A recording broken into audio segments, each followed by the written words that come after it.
Ibu dari mahasiswa Pendidikan Agama Islam semester 7. Oke, kita mulai pembelajaran kita. Ibu absen dulu ya. Yang pertama, Ilham Yahya. Hadir, Bu. Abi Ihsan Ismail. Hadir, Bu. Muhammad Geri Pratama. Hadir, Bu. Sofyan Aidil Pratama. Aidil Ramadan. Niko Ananda Surbakti. Hadir, Bu. Elovano Ananda Surbakti. Hadir, Bu. Gio Dwi Ananda Surbakti. Hadir, Bu. Naisila Anggraini. Hadir, Bu. Aniska Zahra. Hadir, Bu. Baik, hari ini kita membahas tentang makna hormat dan patuh kepada kedua orang tua dan guru, dan empati terhadap sesama. Jadi yang perlu kita ketahui di sini, apa itu empati? Siapa yang tahu sini pernah dengar kata empati? Apa itu empati? Jadi empati itu adalah keadaan mental yang membuat orang merasa dirinya dalam keadaan, perasaan atau pikiran yang sama dengan orang lain. Jadi empati itu kayak gini. Misalkan kita di jalan menemukan seekor kucing gitu kan. Seekor kucing, kucing kecil yang tidak ada orang tuanya, dia kecil gitu kan, sendiri.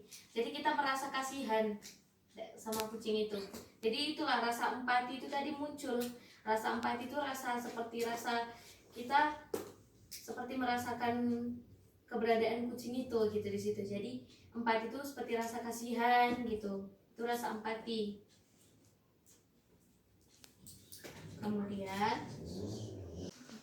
Kemudian bagaimana cara kita menghormati kedua orang tua kita? Gitu kan? Baik ketika orang tua kita masih hidup maupun yang sudah meninggal. Jadi ketika orang tua kita masih hidup ada beberapa cara yang dapat kita lakukan sebagai seorang anak. Yang pertama itu memperlakukan kedua orang tua dengan sopan dan santun dan hormat. Kemudian yang kedua, membantu meringankan pekerjaannya. Yang ketiga, mengikuti nasihatnya apabila nasihat itu baik. Yang keempat itu membahagiakan keduanya. Membahagiakan keduanya itu tidak harus kita belikan sesuatu gitu orang tua bahagia, ya kan? Yang membuat orang tua bahagia itu ketika kita mau mendengarkan nasihatnya, nasihat dan perintah orang tua, kemudian kita tidak melawan perkataannya. Nah, kemudian cara untuk menghormati kedua orang tua yang sudah meninggal itu dapat kita lakukan sebagai seorang anak. Itu yang pertama, senantiasa atau selalu mendoakan orang tua setiap saat mereka agar mendapat ampunan Allah. Kemudian yang kedua, melaksanakan wasiatnya. Yang ketiga, menyambung dan melanjutkan silaturahmi yang dahulu sudah dilakukan oleh kedua orang tua. Dan yang keempat itu menjaga nama baik mereka. Menjaga nama baik mereka dengan tingkah laku kita yang baik gitu. Jadi ketika orang tua yang meninggalkan kesan yang baik gitu kan bagi masyarakat. Jadi sebagai seorang anak harus juga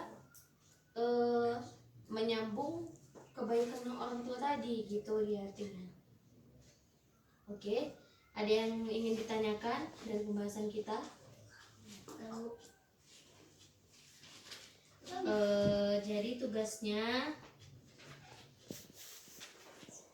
Jadi tugasnya itu mengerjakan soal latihan ya.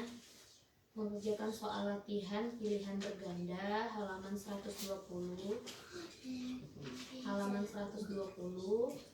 sampai 122 ya. Itu dikerjakan di rumah, dikumpul minggu depan. Oke.